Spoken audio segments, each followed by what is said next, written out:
கண்ணனை நீராட்டி விட்டு சீவி முடித்து சிங்காரித்து அவனுக்கு ஓரொரு புஷ்பமாக அர்ப்பணித்து வருகிறாள். செங்கழுநீர் பூவை கையில் எடுத்தா மறுபடியும் கிருஷ்ணன் ஓடிட்டான்.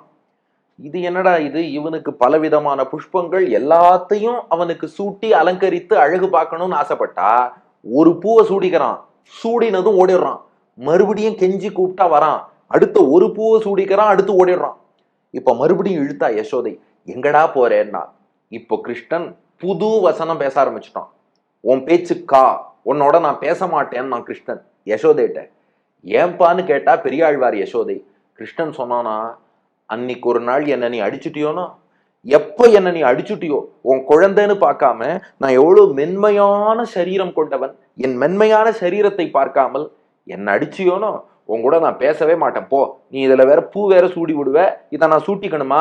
மாட்டேன் மாட்டேன், நான் பூவும் சூட்டிக்க மாட்டேன், உன்னோடு பேசவும் மாட்டேன்னா. ஏன்னா குழந்தைகளுக்கு இந்த இயல்பு உண்டு. என்னைக்கோ ஒரு நாள் ஏதோ நடந்திருக்கும், பல நாள் கழிச்சு ஞாபகம் வச்சுட்டு சரியா அதை கோட் பண்ணுவா, இஆர்சி மாதிரி. அப்படி கிருஷ்ணன் திடீர்னு ஏதோ இஆர்சி எல்லாம் சொல்ல ஆரம்பிச்சான். இடம் சுட்டி பொருள் விளக்குறான். யசோதை பார்த்தா, இருடா, நீ அள்ளி அள்ளி வெண்ணைய விழுங்கினதுனால நான் கொஞ்சம் உன்னுடைய நன்மைக்காக உன்னை அடித்தேன், உன்னை கண்டித்து வைத்தேன், அக்கறையால் அடித்த அடி. யசோதையும் பெரியாழ்வாரும் கிருஷ்ணன் அடிக்கிறானா, இது செல்லமான அடி இல்லையா? இந்த வித்தியாசம் புரியாதா?